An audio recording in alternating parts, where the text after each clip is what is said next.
Yo, and too, the funny thing, when I was doing some research on you, man, I saw in this one video just to do like a little sports thing. I don't want to talk about that because I'm gonna get mad. What all the? Cause see, I actually told Chris about it, and he was talking to me about, man, this man got every jersey. I know he got every jersey. He's probably the one rapper that could have got with my jersey collection. And I saw you in the PD Crack video coming out there with the Chicago Bulls jersey. Reggie Diaz joint. Yeah, you had the UCLA boy, you had the Sonics jersey, you had the Nets one, man. I was in there like, yeah, this man can talk some sports. We gonna get it. We gonna get it.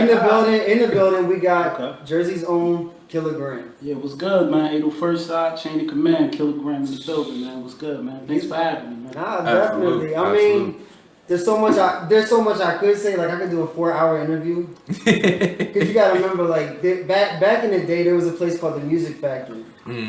And I live right down the street, so I'll go down there. I go get, you go get your mixtapes, and you would see, okay, there's a Kilogram mixtape. Right.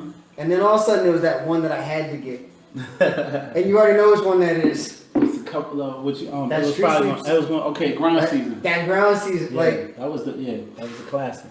See, it wasn't like that back in the day. Yeah, classic. Back in the day, you took your paycheck, you went to the Music Factory on a Friday, and you spent it on mixtapes.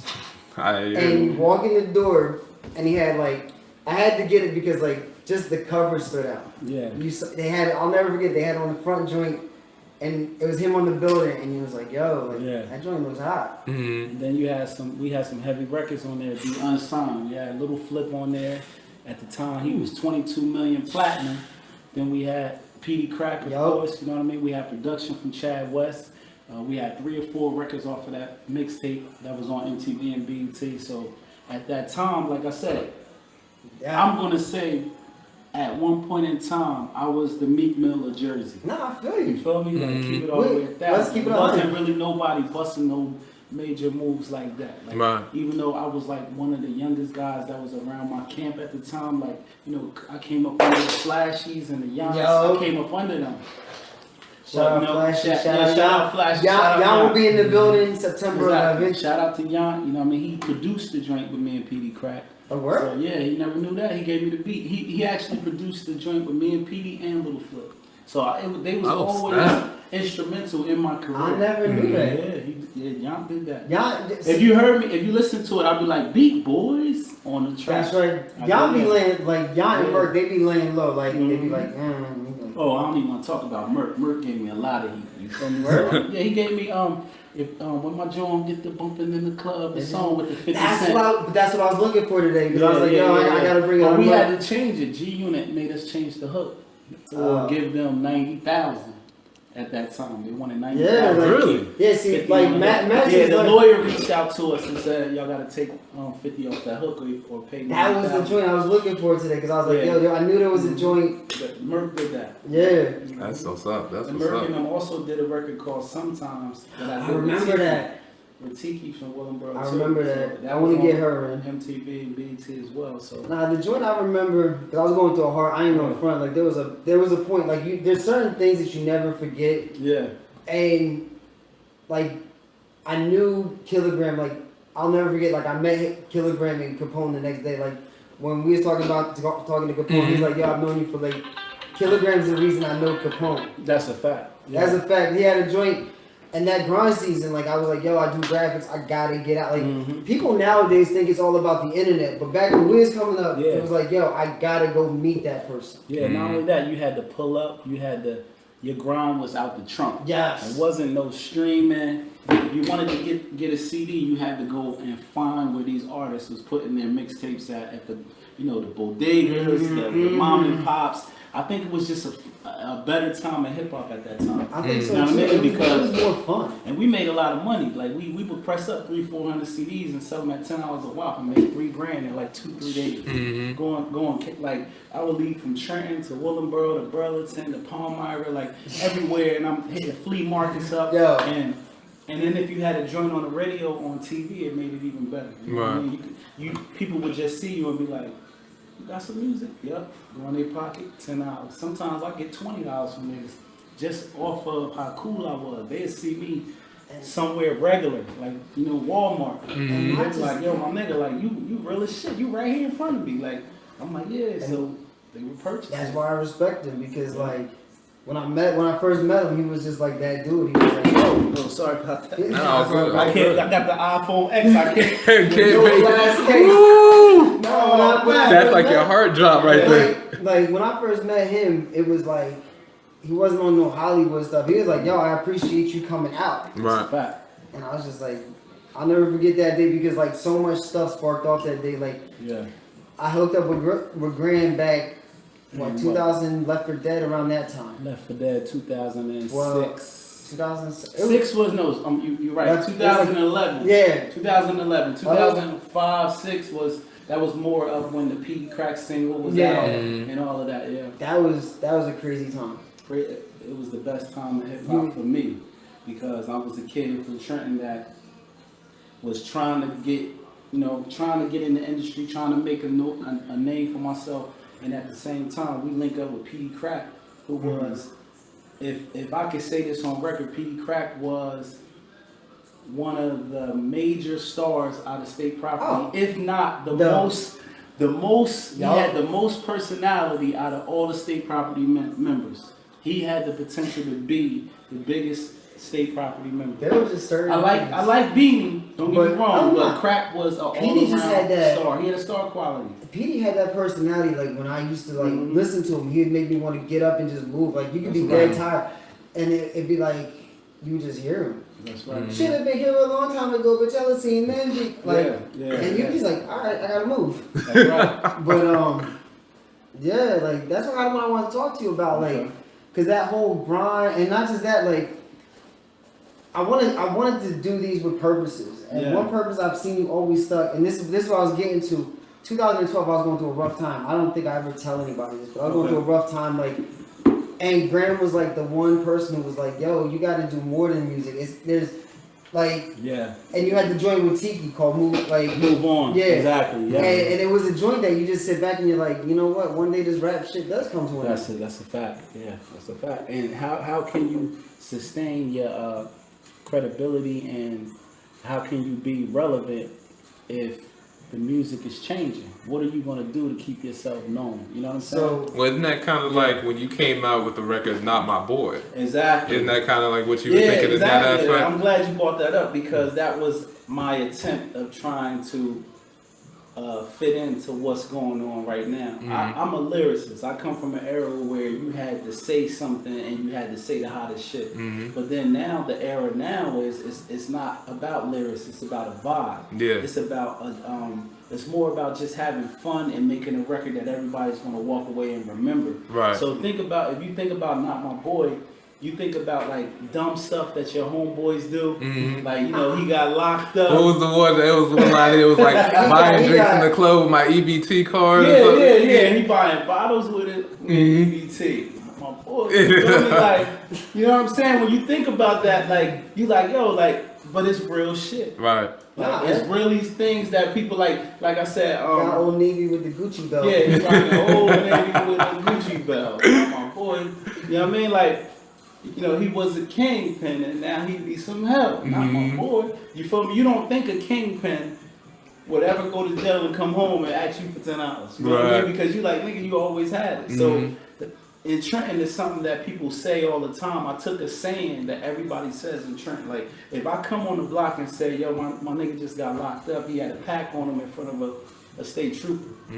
Not my nigga, like not my boy. For real, my boy? Yeah, so I said, all right, I'm gonna take that and make it into a song and just make different analogies of doing something stupid, but it's a nigga that you fuck with, so you can't really say fuck that nigga. Right. Okay, now I get it. That's what it was about. And it's fun. It comes from Trent. It's a slang that we say in the hood. Like, if you tell me that my nigga did something, I gotta say, not my boy. I don't believe it. Not my nigga. You know what I mean? Like, I feel you. You feel me? It's like more like that. Like, it's like if you ever hear your man did some wild dumb shit, like he's so to a nigga, just say he was at the courthouse and sold a bag of weed inside the courthouse. Yeah. It's like, you like, you're my nigga. Like, no, Like, my like, nigga. like, yeah. The last Alright, nigga, now I don't get give a fuck who it was, but my nigga ain't doing Like, it. come Now- on, now man. see, He now- wasn't now- that guy. Now it makes more sense. Now the Yeah. song, not like, Yeah. like I'm just like when you first did it, Yeah, I'm he's like, look no, I at don't it. get it. I'm not I like I don't don't get get it, but Yeah. now I get the vibe. Yeah, exactly. And it made. And if you look at it, when I tried to do the video, I was trying to say like when I did the McDonald's scene where the guy came out and I said something about him losing his job at Mickey D's. You know what I mean? He slammed the hat down. It's like dumb shit that niggas like, you like this. Why are you even working there? Right. You feel me? But my thing is, at the time I was trying to create a record that was fun, catchy, and commercial. You know what I mean? And a lot of people that was hitting me up was like, yeah, this ain't the killer, I know. But I'm like, I have to evolve. I have to evolve and go do things that hip hop is doing now. If you look at the top 10 niggas in the game right now, it might be Migos, Lil Yachty, Tekashi 6ix9ine. You know, now they might not be on your top. Right. But But they you're top talking of about your- Babe, I'm not gonna lie. right? We've had those Tekashi's salts. Tekashi's on my top because he's making moves. Like I've learned how. But you may not have understood Fifi. Like that's the record he got with Nicki Minaj. Like you may not understand that, but he understands what he's doing. Right. You know what I mean? Draco got that, Kickback got that, move back. You know what I'm saying? It got that bounce. And it's simple as hell. Yeah. But you can play that in the club and motherfuckers love it. But then you could take a Kendrick Lamar record where he's just super lyrical. Yeah. People might be like, you know, I gotta go home and listen to that, but I want to hear that Fifi. Right. Yeah. That's the level we at right now. So let me ask you this: How do you stay? You've been in the game. How do you stay relevant? You stay relevant by just, you know, keeping young people around you. I keep a lot, and not only that, I help a lot of young artists. Like I'm behind the scenes a lot, helping further other people's careers. Not only that, like I said, I'm a student of the game where, you know, you don't want to go past your prime. You feel me? So when I throw out records or freestyles, to me it's strictly for the sport. But I'm advancing and doing things like movies. I'm looking into being a manager. I'm doing consulting for guys. But at the same time, I love hip hop. So it's like I'm still gonna do it because I still got people that I run into day to day and be like, I ain't heard nothing new, Graham. I need this. I need something. So I mainly do it for them, but I don't really have to chase a record deal right now because I feel like I've done so much at a young age that, you know, as far as Jersey, my reputation is solidified here. And now the game is going independent, where YouTube is determining record sales now. Yeah. You don't need to go to Universal. You know, YouTube is a worldwide distribution company. People don't realize it. When you upload your video, you have, that network is 1.2 billion people. Yeah. So at the end of the day, that's the best distribution in the world that you can have, and it don't cost you nothing. If you get 20, 40, 50, 60, 70,000 hits on your video and you got commercials playing before, you can monopolize off of that. You know what I mean? Absolutely. And you can do it from the comfort of your living room. Yeah. That's what we're realizing. Like we dropped we've been pushing the Capone record. That's right. I heard about that. And we it's got like 150,000 views from us just in a week. That's right. And it's going to get that. You got two legends on a project like that. And at the same time, the game, if you look at what's going on with the game, if you look at Noriega, right, and how he comes and reinvents himself with the podcast. You know, you look at Fat Joe, he got the podcast. Because these artists, veteran artists, are understanding that they made so much money as being artists. Now, they have to do something else in this era to be great. Because rap is a young man's sport.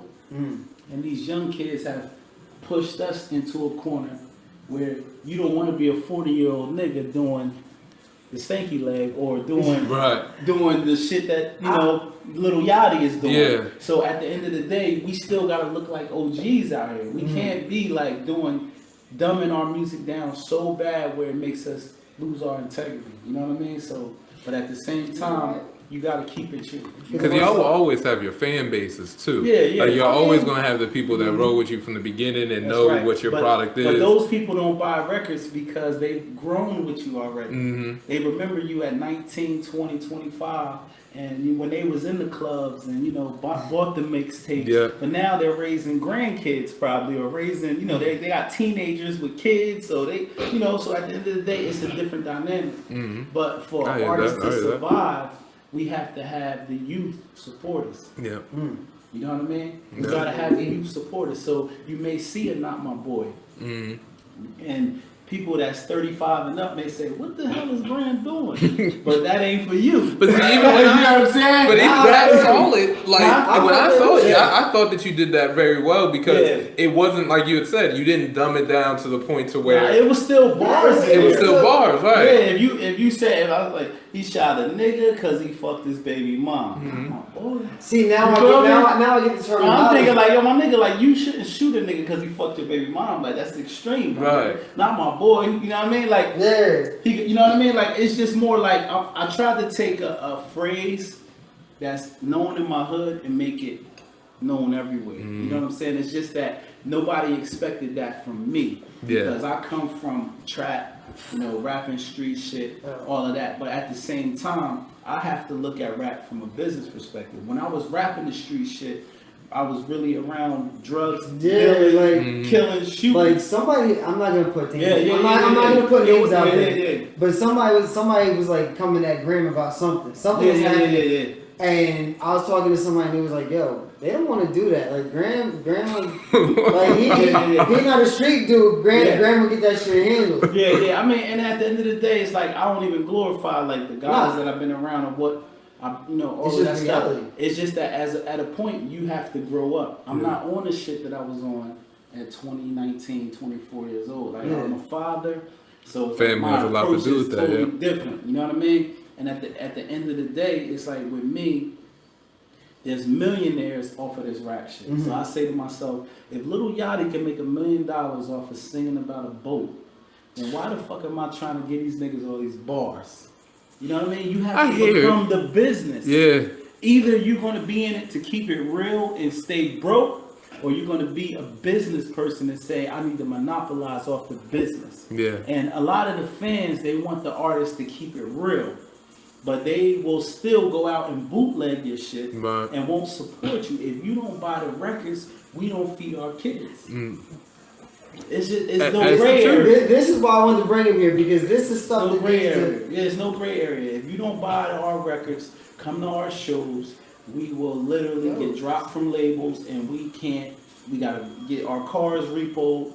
This is what this shit about. So artists are faced with the idea of what am I going to do? Am I going to make a hit record that 15-year-olds to 22-year-olds are going to run out and buy, or I'm going to cater to the 39-year-old motherfuckers that are working for corporate America and listening to 105.3 every motherfucking day. I mean, we had talked about there needs to be like a station that caters to because people are still making Styles P's got a dope joint. Yeah.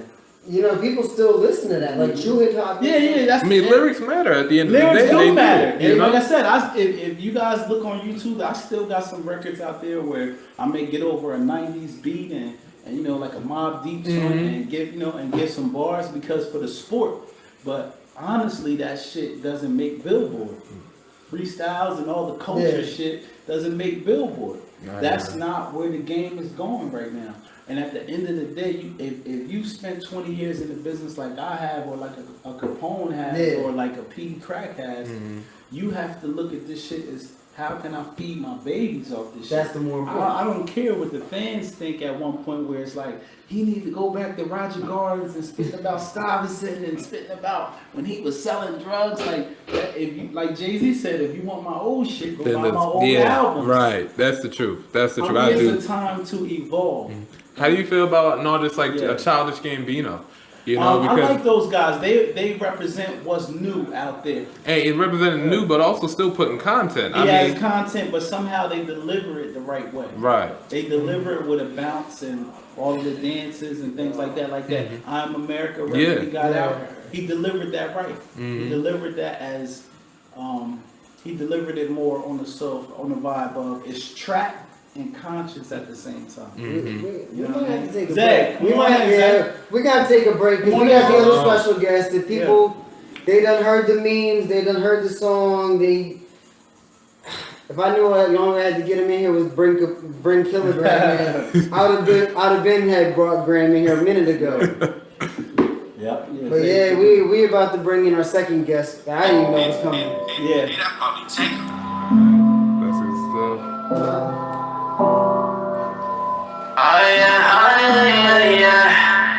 If I had a dollar truck, listen to your problems, I'd be a fucking millionaire. I hear you talking, show walking with your fucking girl right in another other. Fuck capping, I've been rapping, they don't have them, they gon' try to shit another year. Getting money, going dummy, living money, shit, living life without a care. I'm gon' be a millionaire. One day I'm gon' be a millionaire. I told them I'm gon' be a millionaire. Wait, one day I'm gon' be a millionaire. Live without a care. Man, I swear, I'm prepared for whatever this shit. I don't play, I'm here to stay, fuck it, I'm taking over. Staying focused, I done help them niggas break this over. Wait, let's get to it. You know I'm moving, I don't be around no groupie niggas. And then over niggas, you won't catch me with no groupie nigga. I ain't stupid nigga. Talking shit, you gon' shoot me nigga, or salute me nigga, then we done with it. I'ma pick up where I'm from, then I'll run with it. Where I'm from, you gotta get it, then you gone nigga. That's how you flip it, but you rather be a dumb nigga. You still don't get it done. If I had a dollar truck, listen to your problems, I'd be a fucking millionaire. I hear you talking, you don't walk it with your fucking girl right in another other. Fuck capping, I've been rapping, they don't hype me, they gon' try to shit another year. Get money, live bloodies, live money, living life without a care. I'm gon' be a millionaire. One day I'm gon' be a millionaire. I told them I'm gon' be a millionaire. What's your vibe today? You got the coconut water, the pineapple juice. Better than the soda. I hear that. Just so I can live how I want. I love women, nigga, I can't even front. But nowadays, seem like money, only thing that turn me on. Keep it moving, they don't let me win. And I'ma lose it. Come back and trying to choose it. It's barely cool, yeah. Switching lanes, dropping tops. What are these bad boys? Swinging like back block. Pouring bottles on bitches when they on that ride. Big drip, different shit, that guy. I could take the easy route, but that's my past life. So all I got is my word and this here flash drive, man. Before I say the truth, what else I gotta prove? If you ask me what I think, I say I don't approve. I ain't saying I'm different, just bringing back cool. What I've been through, I tell them really through my dad. Try to listen to the promise, I'll be a fucking millionaire. I hear you talking, you don't walk it with your fucking girl right in another other. Fuck capping, I've been rapping, they don't have them, they gon' try to shit another year. Get money, live bloodies, live money, living life without a care. I'm gon' be a millionaire. One day I'm gon' be a millionaire. I told them I'm gon' be a millionaire. Wait. One day I'm gon' be a millionaire.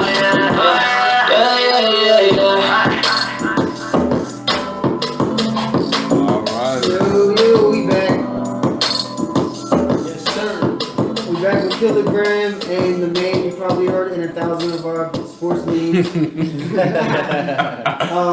Probably heard him like in the old radio show back when we was in the crib. Zay Forte is actually in the building. Yo, man, I'm with my brother right now. You're right. I dragged him out the house. You dragged him out the house? Yeah. I told him come fuck with me, man. Like I told I want to step out tonight. Like I told y'all, and me doing other things, not just rapping. I'm doing business stuff too. So I'm also involved in Zay's project. Just helping, fire the mission, keep going on what he's doing. Was he the first time I heard him? I had to bring out that Trenton vent. You feel me? Jersey in the building. Jersey in the building. Go back and get that. That was the first time I heard him. Like I was listening to, you on Facebook and all of a sudden I hear, okay, Kimosabi. And I'm like, yeah. Once you get it, I'm like, yo, this fucking shit. And then the more I'm seeing, I'm like, yo, this dude's got some vets behind it. Honestly, bro, I grew up watching Graham when I was a young boy downtown in Trenton and shit. So like I watched him be the hustle, and I'm like, damn, I I gotta get like bro. You know what I'm saying? I watched his wave. Yeah. So basically, Graham is like our poor righteous teachers. And so in words, so in his era, like maybe I would be like wise and he would be the new nigga coming. Exactly. Like you see somebody making it. I didn't really watch nobody grind like him. That's what I took from that. I really seen him doing this. Yeah. I was on deck. He was the one doing that. That's why he got where he was. He literally was driving around like from Trenton everywhere to Willenboro. Like I know. Like trust me, I know. Trying to put Jersey on the map, man. Yeah, you know what, too? I had seen something one time in one of the interviews that you had said, you, like, at one point, you didn't want to go over the bridge if they didn't want you. Yeah, what I was saying, basically, Philly radio is tough to crack if you're not from Philly. So what we had to do back then was affiliate ourselves with some of the artists over there. That's the only way you was getting accepted. So, you know, when I got a record with PD and I did things with journalists and AR-Ab and all these other people, and at the same time, you know, Philly radio didn't know, like, wow, why is these top artists co-signing this guy? You know what I mean? So then they had to give me a shot because I'm coming through with the right guys. So once I did that, I was accepted. But I tried everything prior to that and didn't get accepted. So then I knew that when you infiltrate these different markets, you got to go through with a face that they recognize. You know what I mean? So, you know, but at the same time, like my grind and being able to crack the door for like going through a Power 99, going through 100.3 The Beat at the time, you know, it opened the door for other artists from my city, like a Big Ooh, and, you know, others to follow. You know what I mean? And a Zay Forte. And a Zay Forte. But Zay was in Florida at the time, running around with Mace. Yeah, I seen that. Which was a great, which was even a bigger. This I gotta know. This I gotta know from Zay. How do you get like? Cause like I'm seeing the pictures and I'm like. So the dude who has suicide is now in Florida with like one of my favorite. How? One of my favorite. It all started because when I was signed with Shaquille O'Neal, he's a cute dog. Jersey. He's a cute dog. Yeah. So I knew one of his peoples that he actually went to school with. So boom, he like, yo, Shaq got a label, Deja 34 Records. I'm like, all right, cool, that's what's up. You know what I mean? I ain't thinking too much of it. It's funny to me, like, Shaq. So I'm like, boom. He like, no, that's my man. It's like, we're close. We're, you know, we cute dogs. So it was like, yo, come through. He got Jay Holiday. He got Bobby Valentino. He talking crazy to me. I'm like, word? Shot coming like that? Yeah. You know me, I'm thinking bag now. I'm like, all right, if you can get me there, get me there. I was on some other type of time around this one. Oh, shit. But, so what happened was, you know, I went to Atlanta. That's where his whole thing was stabilized at, you know what I'm saying? He had his whole little situation out there. He put me in a little house, just trying to see where I was going, and then he put my production team. He had his own little studio. It's called Creative House in Atlanta. So that's why I was working with his whole team, and then it kind of went like signed them too. So he kind of signed the other people that was doing the production team with him, whatever. R&B singers, something like that. But hold up, yo, is there any way we could cut this for a minute and then we'll pick it back up? Because right now on the phone we have another special guest. Oh yeah, it's 9 o'clock. Oh yeah, that's the truth. Guy? Yeah, this is Marcus Liberty. Okay, DeMarcus Liberty. Marcus. Yeah, Marcus. Okay. Can you hear me? Yeah, I can hear you. Alright, we got Marcus Liberty, former Denver Nugget. What's going on? What's going on? What's going on, Mark? He played